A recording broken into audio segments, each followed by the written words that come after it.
Анталияга келген барбы да, атактуу Мардан Паласка кирген барбы? Мына ошентип достор, Азаттык плюс командасы туризмдин меккелеринин бири болгон Анталияга да келди. Анталияда туризм кантип өнүгүп жатат, Кыргызстан кандай үлгү ала алат, ошондой эле Анталиядагы кыргыздардын жашоосун алдыда көрсөтүп беребиз. Бизден алыстабаңыздар.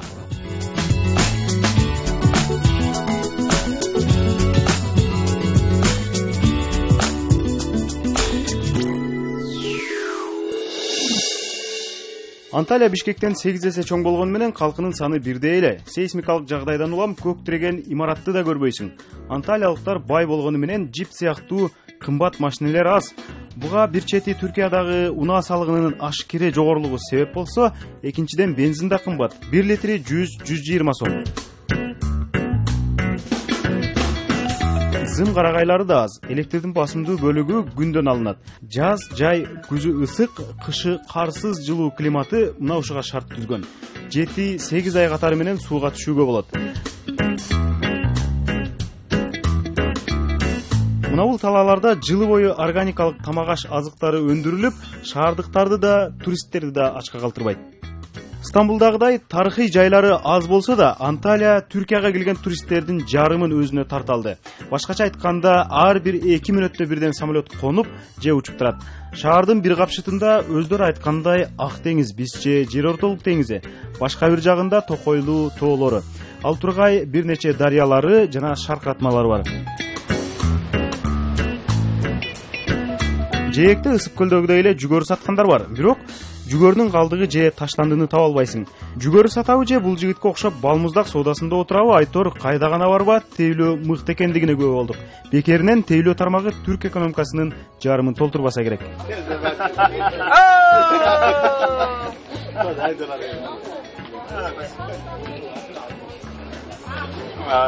Сатыш үчүн кайсы гана тилдерди үйрөнүшпөйт. Базарда болобу, мына ушундай балмуздак саткан жеринде болобу, же кийим саткан башка жайларында болобу, тейлөө кызматтарында мына ушинтип кантип болсун да көңүл алса. Түркия акыркы жылдары туристтер арасында атагы артууда. Былтыры 30 миллион турист келди, быйыл андан да көбүрөөк деп алакан ушалап жатышат. Өткөндө Стамбулдун Гези паркында башталып, бир катар шаарларда уланган нааразычылык акциялары учурунда туристтер бир аз азайганы менен, андан кийин кайрадан калыпка түштүк деп кубанышууда. Стат маалыматтарга караганда 2011-жылы туристтерден казынага 23 миллиард доллар түшкөн. Туристтерден тышкары акчасын көтөрүп инвесторлор да көп келет. Буга акыркы 30 жылдагы Багыттуулай Эрдогандын өкмөтүнүн чет элдик ишкерлер үчүн шарттарды түзгөнү себеп. Мардан Паласты 2009-жылы орус ишкери Тельман Исмаилов курдурган. Азыр дүйнөдөгү эң кымбат мейманканалардын бири. Эшигин ачары менен түрдүү асем жасалга, орто кылымдагы архитектура жана жашоо стили менен заманбап мейманкана технологиясынын айкалышкан көрүнүшү көзгө урунат. Туура байкадыңыз, алтын жалатылган бурчтар ого эле көп. Айталы, кире бериштеги шыптарга эле 27 килограмм алтын коротулган. Ал эми люстралары хрусталдан, мрамору Италия, кумдары Египеттике.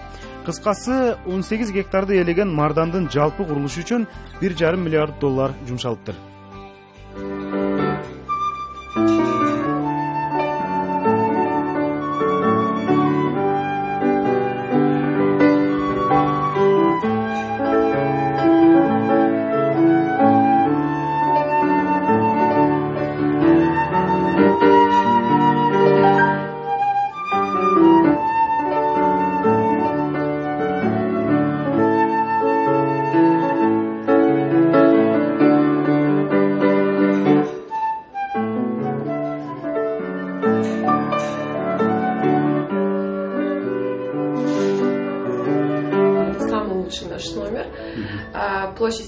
Бул биздин эң мыкты номерибиз. Мындайдан экөө бар. Ар биринин аянты 603 чарчы метр.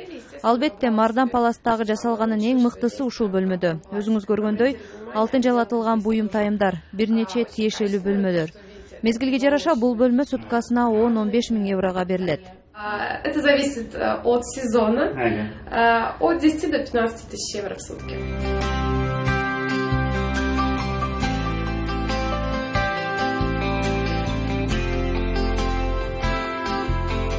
наш отель символизирует Стамбул и отражает наиболее ярко. Биздин мейманкана Стамбул кейиптенип кетет. Себеби мында ал шаардагы белгилүү тарыхый жайлардын кичирейтилген көчүрмөлөрү бар. Мисалы Долма Бакчы сарайы, Кыз күлеси жана бассейнибиз Босфор кысыгын элестетет. Эми баарыбызды кызыктырган суроого келсек, катардагы номер же эң арзаны мына ушул бөлмө. Бир суткага $500 берилет экен. Эми саякатты сарайдын спа салонунан уланттык. Бизди Ирина Айымтосова алып тааныштырып кирди. Экскурсия по Мардан Спа. У нас Мардан Спа около 8000 квадратных метров. Это один из самых шикарных, самых больших спа в мире. Составляется из трех частей. Есть бесплатная зона, зона VIP и зона для уходов. Мы с вами пройдем сейчас по бесплатной зоне. Начнем с фитнес-центра. Пожалуйста, наверх поднимайтесь. Фитнес-центр, да, работает каждый день с 7 утра до 9 вечера. У нас есть тренер, он вам поможет разобраться со всеми машинами. Здесь 3 сауны, разные по температуре и по концепции. После сауны можете отдохнуть, есть комнаты отдыха, тоже разные по концепции.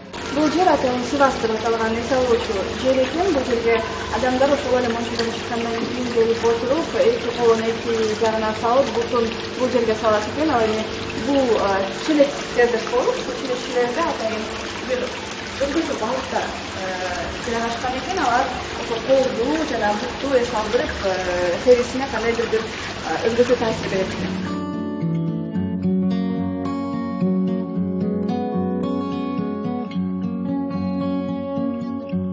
Внизу массажные кабинеты, около 40 видов различных массажей.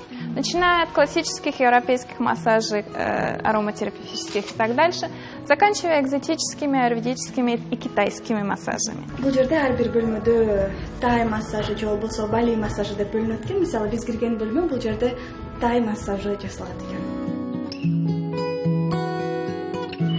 А здесь приват-хаммам, частный хаммам. Проходите, пожалуйста. Здесь немного тепло, но...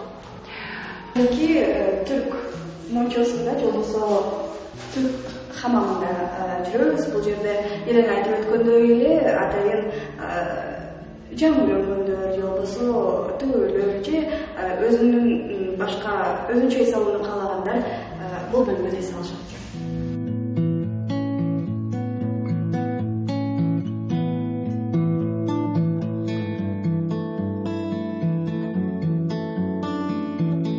Здесь вы можете воспользоваться снежной комнатой после сауны. Заходите в снежный рай, минус 2 градуса. Да, настоящий снег, можете потрогать. После сауны заходите, натирайтесь снегом. Это очень хорошо для кровообращения, для тонуса кожи. А такая, как называем, шок-программа для вашего тела. Ну, очень полезно на самом деле, очень популярна среди русских и европейцев. Burası turizm anlamında Türkiye'nin en büyük otel yatırımlarından bir tanesi. Dünyaca sayılı bir yatırım. Бул мейманкана дүйнөдөгү эң чоң туризм жаатындагы инвестиция деп айтсак болот. Бир гана Анталияга эмес, бүтүндөй Туркияга өрнөк болчу маданий борбор десе да болот. Жылына 44 өлкөдөн коноктособуз. Ар бир конок бирден түнөйт деп эсептесек, анда 80-90 миң адам келет. Кыргызстан деңиз жээгинде эмес, бирок өз географиясына карап аракет кылса болот. Сиздерге жаңылышпасам, көптөгөн тоолор, 2000 көл, 30-40 миң дайра бар. Жибек жолу да бар. Булар абдан маанилүү. Тоо, кайык туризмине маани беришиңиздер ылаазым. Мен Кыргызстанга барбадым, бирок ысык көл мыкты көлдөрдүн бири экенин билем. Ошондой эле башка көлдөрүңөргө да маани берип, потенциалын колдонуу керек.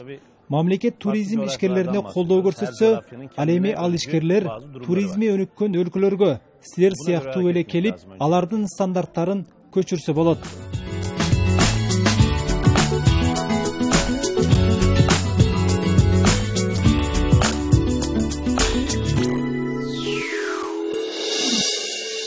Албетте Мардан Паластан башка Анталияда жүздөгөн 5 жылдыздуу мейманканалар бар. Алардын арасында тандашуу ушунчалык күч болгондуктан баасы менен эле эмес, ар бири өзүнүн оригиналдуулугу менен дагы элди тартканга аракет кылышат. Биз азыр Анталиянын Кунду деп аталган районундабыз. Бул жерде жалаң гана 5 жылдыздуу отелдер жайгашкан. Алардын саны 50гө жетет. Ар бири өзүнүн концепциясы менен курулган, бири-биринен айырмаланып турат. Мисалы, менин артымдагы Титаник отели ичи дагы, сырты дагы кемеге окшоштурулуп салынган. Ал эми жергиликтүүлөрдүн айтымында бул жерде 12 ай бою бир дагы бош орун болбойт.